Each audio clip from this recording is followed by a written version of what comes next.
Owen, show crew, I've said that right, hopefully. We've only practiced about 3 times. Congratulations. The Mike Hailwood Foundation supported you there. You just had your presentation. How important is it for you to go racing and for their support, really, and have such a great community behind you? Yeah, it's unbelievable. It was only a couple of days before we were packing up to ship over here that I got the email from the guys saying that, I'd received the award, and the cost involved in participating in an event like this is massive. So, any little helps, and it's certainly not a small contribution. It covered pretty much all the ferries and everything. So it means the world. It really does. Well, listen, how are you enjoying the Manx Grand Prix so far? Yeah, well, it's a bit of a rocky start. A few issues, teething issues, we'll say, to put it mildly. But yeah, we're getting into the swing of things now, and just hopefully the weather holds out. Great, thank you. Thank you very much. Adam McLean, congratulations on your award from the Mike Hailwood Centre and your support, really. Now, Adrian Earnshaw was the one that has recommended you that they continue to support you. He was a big fan, obviously, and what a great man, and amazing to have their support behind you, isn't it? Yeah, it's absolutely fantastic to have the support of the Mike Hailwood Foundation, and a big thanks to Adrian as well. Unfortunately, he's no longer with us, but great guy and got on very, very well with him. I met him when I first came to Isle to the Southern 100 in 2016, and we hit it off straight away and remained good friends. Since then. So whenever I got the email to say that the Mike Hailwood Foundation would be continuing the support in Adrian's memory as such was fantastic. So yeah, lovely. Great. And how important is it to get that monetary support as well for you as a rider? Yeah, it makes a big difference. Obviously, it costs so much to come to Isle of Man and race, and there's so many costs that you don't even take into consideration. Just time being here, yeah, it takes a big effort and a big commitment for everyone to be here. So to have the support like that definitely means a lot, and it makes it definitely a bit easier. So yeah, much appreciated. Thanks for talking to us. Thank you very much. So we have Joe Yeardsley here. You have just been awarded for the first time it is, isn't it? From the Mike Hailwood Foundation. So as a Manxman, to have these guys supporting you, it must be extra special. Yeah, it's really special. The amount of support you get, from all the local different foundations and stuff like that, it's all a massive part of it. And being a newcomer with not a lot of financial backing, it's all a massive help. And without people like that, we wouldn't be able to do what we do. And you're not doing too bad, really, Joe, to be honest, are you? Not doing too bad. I mean, no, it's been good. It's been nice to get seeded up a little bit and try and get a bit more of a clear run.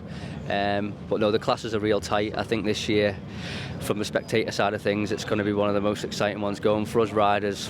It's going to be tight. I wouldn't want to be doing a pit board for someone. But no, I'm really looking forward to it. I just hope the weather's okay over the racing days. I know today's a bit iffy for the lightweight one, but hopefully they get out on track. And then, if the sun shines, we'll just go out and do what we do. And as long as everyone comes back in one piece and enjoys it, that's all that matters. Great. Well, listen, Joe, have a great one, and thanks so much. Thank you very much. So we are here at the National Motorcycle Museum tent, where they've got some stunning pieces of machinery and history here, and this great man, James Ewing, the museum director, has brought these bikes over to join the Prix tomorrow. What a lucky man you are. Hey Hailey, it's been a few years since we've been here. We did a big thing in 2015 when we ran about 12 Norton Rotaries in like a feature parade then, and then since then we've not been back, so it's great to be back. And for the centenary, you had to be here, didn't you? We had to be here for the centenary, yeah, and sort of representing the different eras of the Manx Grand Prix, yeah. Great, I love it. Now, we arrived to Steve Hislop's bike being turned over, being revved up. Oh my God, it smelled and sounded amazing. The white Charger, yeah. I mean, we get asked to go so many places with that bike. I guess, arguably, it's probably the most famous race bike in the National Motorcycle Museum there in Birmingham. So we do get asked, it goes to Goodwood, it's been over to the island so many times, but people always love to see it. Oh, great. So let's run through them if you don't mind. Let's start from the top here, and then we'll work our way through if you don't mind. So we've got the Robert Dunlop bike. Now we've got 2 Robert Dunlop Rotaries in the collection. And this one is, in fact, the later bike. This is the NRS bike, as opposed to the earlier one, which was the RCW. So this was the one that Robert was riding in the early 90s, as opposed to the late 80s. Obviously did very well here at the TT and also on the roads in Ireland. So very, very famous bike. And tomorrow in the parade, we've got Michael Rutter on that one. Wonderful, great. The legend that is. The legend that is Michael, yeah. Okay, so we've obviously just touched a little bit on Steve's, but we could just give the full story, that'd be great. Yeah, so 1992, senior TT winning bike, the White Charger. Yeah. The giant, and of course, for any of your viewers that don't know, the giant killing story of Carl Fogarty on the Works Yamaha YZF, and Steve Hislop on the, at that time, unsponsored underdog, lashed up at the last minute in a shed at the factory in Shenston then, and of course the factory was sort of on its last legs then, so no budget.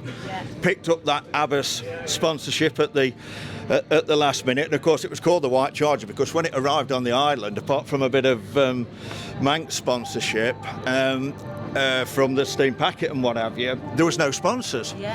And they only picked the sponsors up right at the last minute, and then that giant killing story, very close race.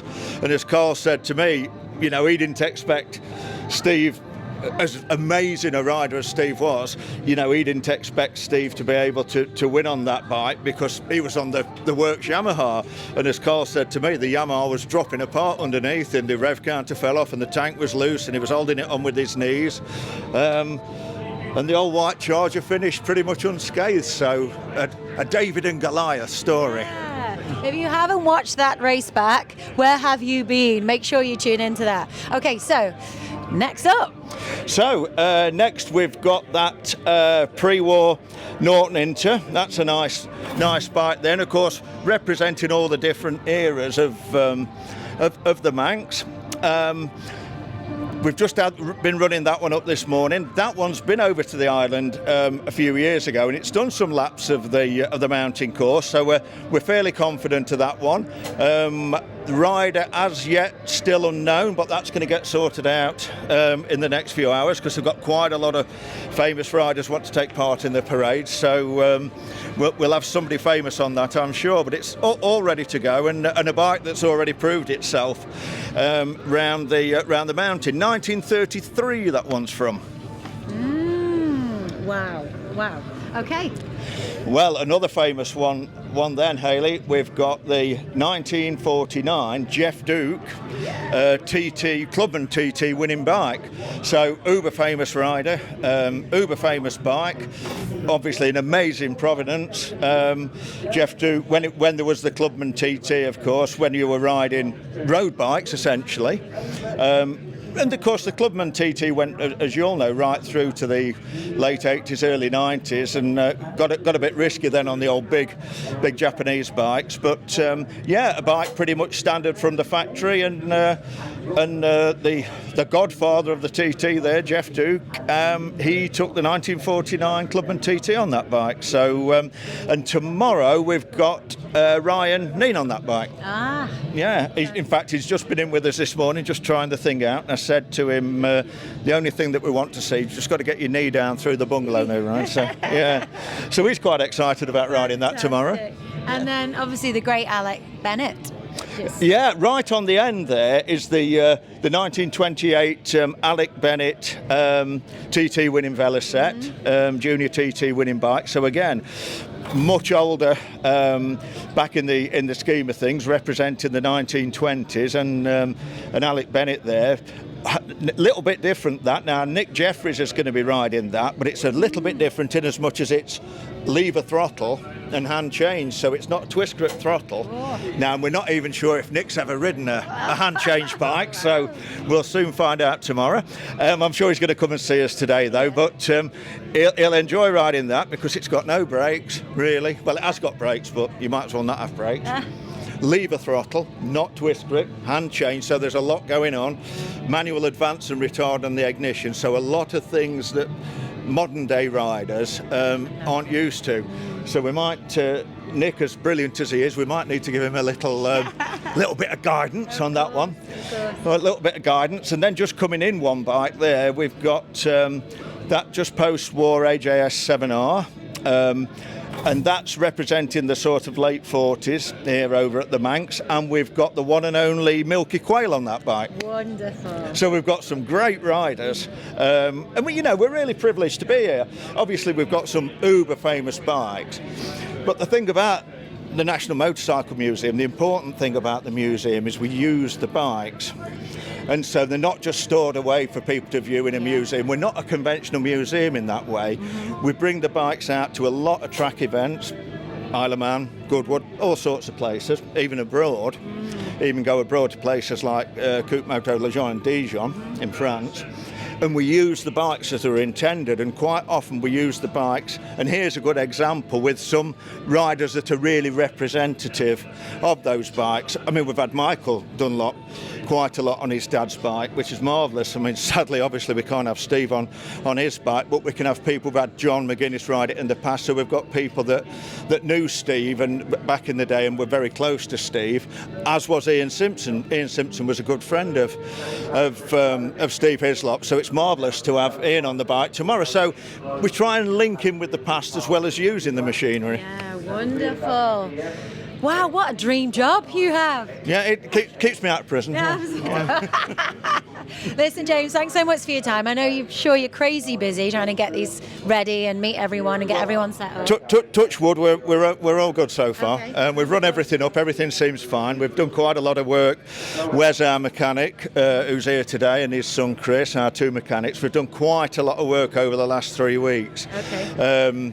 Just getting everything spot on, because at the end of the day they've still got to do 37 3/4 miles, and I can tell you that last time Michael Rutter rode it, he was putting in 115 mile an hour laps, so we have to race prepare him. Yeah.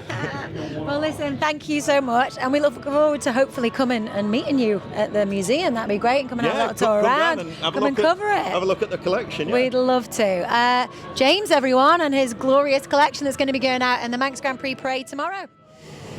So here with Marcus Simpson, and you were first-time recipient, weren't you, support today from the Mike Hailwood Foundation? Yeah, the Mike Hailwood Foundation have been great. They've got behind us and a bunch of others, and yeah, it just makes events like this so much easier. Not so much easier, but just that support, it just takes the pressure off a little bit.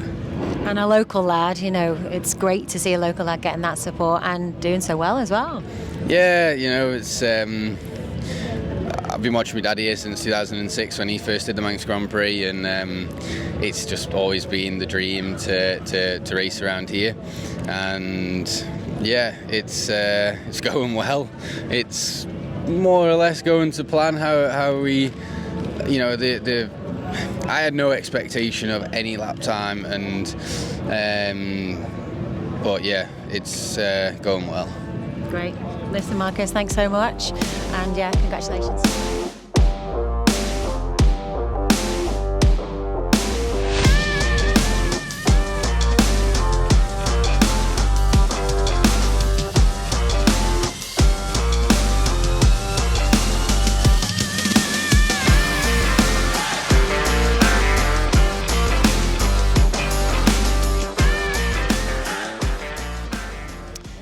So, just got chatting to this lovely couple here, Kay and Martin, and they've come all the way from Tasmania.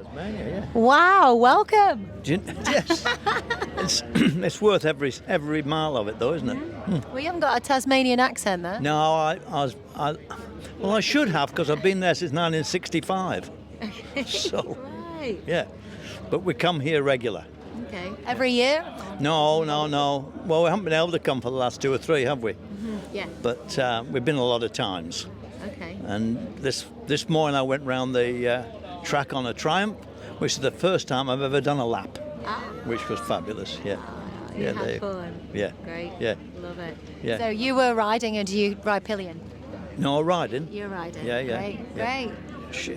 I'm the motorbike fanatic. Yeah. And she's the long-suffering Long-suffering wife, yeah. Long-suffering wife. Yes. And what keeps drawing you back? The motorbikes. I'm a motorbike addict, especially the old British ones. And you must have motorbikes in Tasmania, so why would you keep coming this far to see the motorbikes? Well, yeah, it's like I was born in Lancashire, so it's nice to come back to where you was born and drive around and see a few people that I still know, you know. Yeah.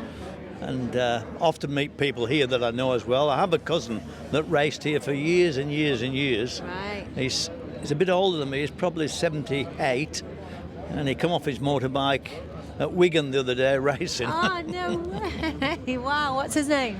Roger Wilson. Roger Wilson, brilliant. And if you've never raced?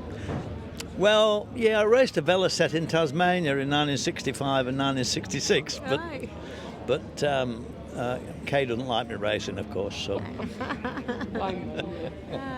You can come and watch the racing. Oh, it's fabulous! Yeah. Great. And I love the Isle of Man even without the motorbikes. Are you from here? I am. I'm Isn't it Manx. fabulous? Yeah. It's We love that ride, you know, and we love Derby. We reckon it's the best show ever. We always see that. Yeah. We used to come to TT, but we're too old for that now. It's too fast. I love it. Well, listen, enjoy the rest of your trip. Enjoy the racing and the motorbikes, and thanks for chatting to us. Thank you. You may join us just doing a little two-wheeling. Little piece. Two-wheeling, thank you. So we're catching up with local boy Marcus Simpson. You haven't been going too bad, have you? No, yeah, it's been a really good week and just built all week. Slow and steady, and yeah, still feeling good. Yeah. And the Manx boys are smashing it, really, aren't they, in newcomers category? Yeah, fair play to everyone else. Joe and Dave, you know, they're doing great, and any of the other lads. It's great to see the Manx crop all coming through. And who are you enjoying being out there against? Anyone in particular? No, not really worried about anybody else. Yeah, I've tried to keep on my own on the track. Because I want to learn it, and you know, there's other people learning it for themselves, and yeah, but yeah. And how have you been focused on that and learning the track? Because obviously being a local boy, everyone says it's your advantage, but really, until you get out there on those closed roads, you can't really get your feel for it, can you? So how have you been preparing for that? Yeah, so being a local is definitely an advantage, but as I found out on Sunday, doing a lap in the car or a lap on the video game or watching it on board on YouTube, it's nothing like doing it. The wind, the bumps, everything is just completely different. But yeah, so I did, in terms of learning the course, I learned the course with Milky, I learned the course with Barty, I got laps in off Connor, Moffey, Ryan Kringle, who did really good there at TT. He took me for a lap after TT while it was fresh in his head, and from a newcomer's point of view, that was really good to learn from. And over at Armoy, I was chatting away with Davey Todd, and he said that he genuinely used the video game. So since Armoy to now, I've been just doing laps on the video game. Yeah, I'm just trying to think. And Sweeney as well. He's done a few laps with me last year at TT, and yeah, it's been good. You're enjoying it? Yeah, I'm absolutely loving it. That's a nice collection of names you're tapping into. Yeah. So what? Yeah, Milky, Barty, Connor, Moffey, Sweeney. You know, great people to learn off and listen to, and yeah, it's you know, I can't thank them all enough for the time that they took out of their schedule to put in and help me. And realistically, what are you hoping for to take away from this Manx Grand Prix? To be honest with you, I've already taken, I know it's only practice, but obviously I wanted to go to TT for the basis of the laps and the weather and all that kind of thing. I think we've been really lucky with the way that the organisers have handled all the situations with weather and stuff. We've got loads of laps still here. Mm-hmm. I think I'm up to about 20 laps.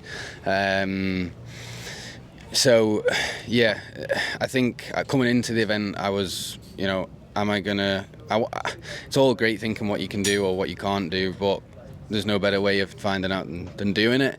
So I think the only thing I was sort of trying to find out was, was I going to go to TT next year? You know, am I good enough, or was I going to stay at the Manx and chip away here? But I think I'll go to TT next I'll see you year. at the TT then.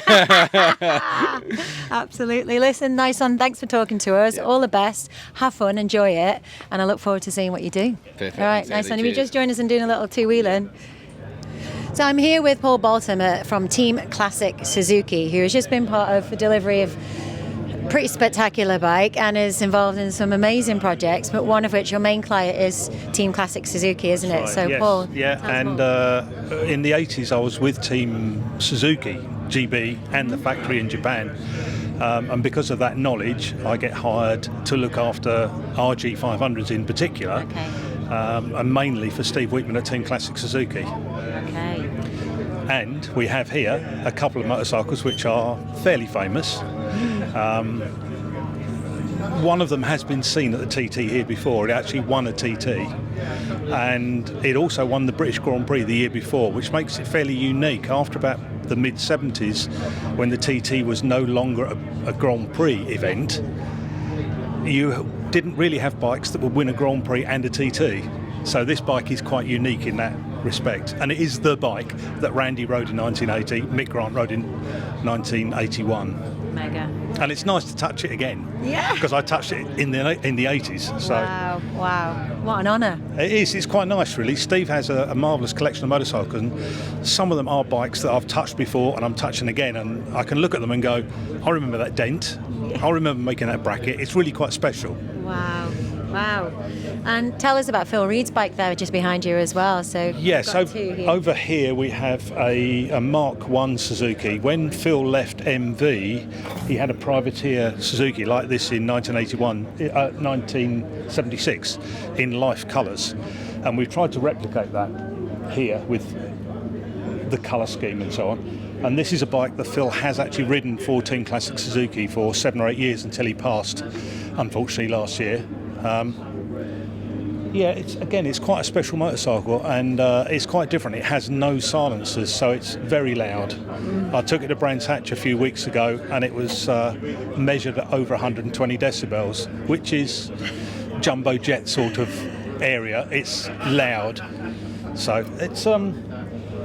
it was about 95 horsepower at the rear wheel, 4-cylinder, 2-stroke, water-cooled, disc valve. 4 years later, we've got a 4-cylinder, water-cooled, disc valve, 2-stroke with about 115 horsepower. So in 4 years, they went 20 horsepower more. Wow. And in another 4 years, they found another 20 horsepower. So the development cycle was really quite short. This is quite basic in terms of a Grand Prix motorcycle at that time. It's got very thin forks, thin chassis, nothing's built very big. It's quite flexible when you ride it. Twin dampers on the back. When you move on 4 years later, everything's a much beefier, much stronger. You've got monoshock on the rear, 1 damper instead of 2. That was the development that was going on in Grand Prix in that time. I mean, you see it these days in MotoGP. There is development every race. There's something new, and it was the same for us in the 80s. Every race we had something new to try. Spectacular. It is really, It's like yeah. feast for the eyes and the ears. Yes, I haven't heard it yet, but I look forward to hearing it. So Yeah. these are going out in the parade, are they? They are in the parade tomorrow For the afternoon. centenary yeah. parade. Yeah, Mick's going to be riding this one, which he Yeah. won the TT in 81 on. Mm-hmm. I think one of Phil's sons is going to be riding this one, which is quite a nice tribute to Phil. Wonderful. So, Great. And so, and actually, I've ridden this one as well, and it is quite good fun to ride. I rode it at Donington a few years ago. Great. It is quite fun to ride.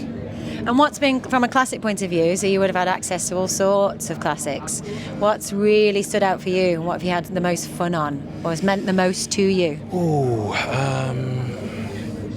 The first year I joined Suzuki in 82, I had the model after this one to look after, and I really liked that motorcycle. And then 1987, we had a really nice Formula One 750 GSXR Suzuki, which was beautiful. It was tiny. It was a fantastic machine.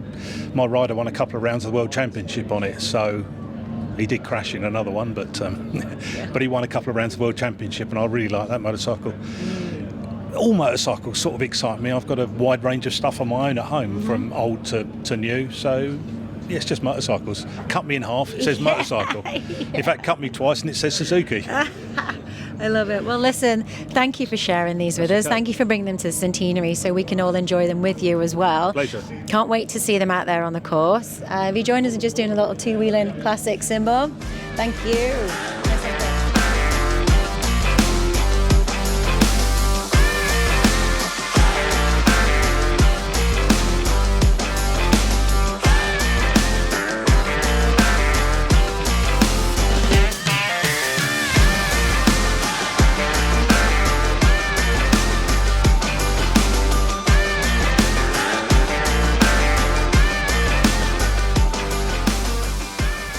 I'm here with Steve Wheatman, and he is here with Team Classic Suzuki. So they've just delivered these two spectacular Suzukis for the parade tomorrow.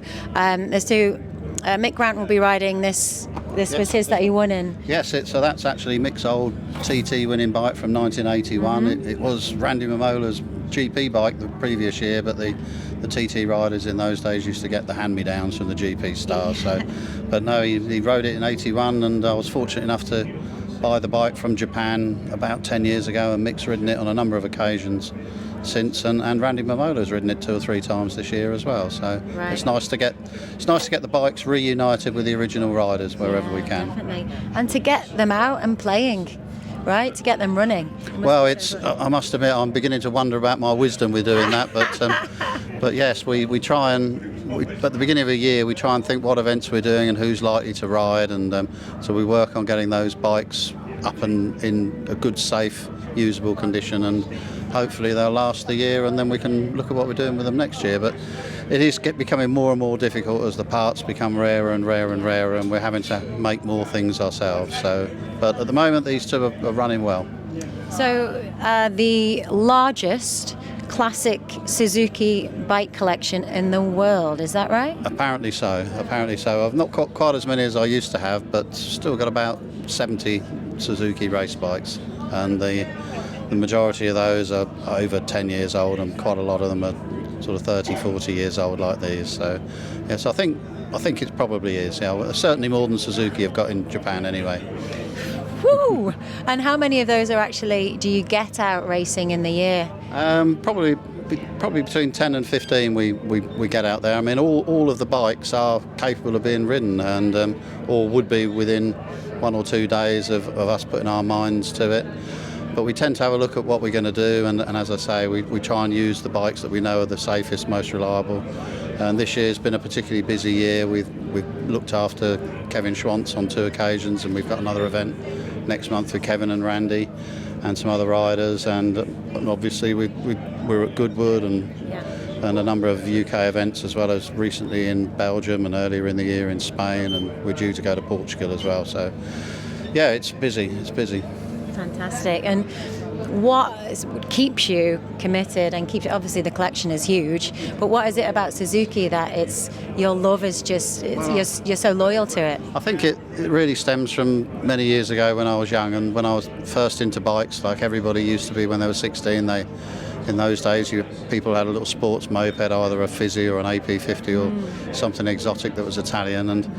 And when I was first into the bikes, and Barry Sheen was world champion, and he was everybody's hero that was 16, 17, we all wanted to be him. Yeah. So even though I ended up buying a lot of Yamaha road bikes, when I first started to collect the race bikes, it really had to be Suzuki's, and the first one I bought was an RG 500, and it had a connection to Barry Sheen, and then it sort of went on from there. And people say it started as an interest and became an obsession. I think it's built more of an illness now, but more than anything else. But an infection. It is like that. You can't just scratch it to get rid of it, though. Yeah. Well, it's not a bad one to have, to be honest. Probably an expensive one, but just probably the fix and the community as well that you must love being a part of as a result of it. Yeah, I mean, sometimes it's really good to be at various events and have riders that you only sort of dreamt that you'd ever meet, especially world champions like Schwantz. We've had obviously Randy Mamola, we've had so many world champions ride the bikes, Wayne Gardner, Phil Reed, the list just goes on and on. Even Freddie Spencer, that's a Honda man, he's ridden for us on a number of occasions, and they're all, without exception, they've all been like wonderful people as well. So a lot of the time they say you should never meet your heroes, but in this particular case, they really are good people.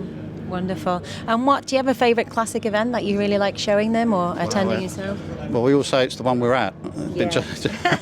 But I really like the event that we do when we go to Spa in Belgium, and every year we also go to a proper racing event down in South Africa, and it's really nice to get away and get a bit of sunshine in January and February and do a little bit of racing and some eating and drinking down there, and it's a nice thing to do. It's a good excuse to go. Wonderful, sounds great.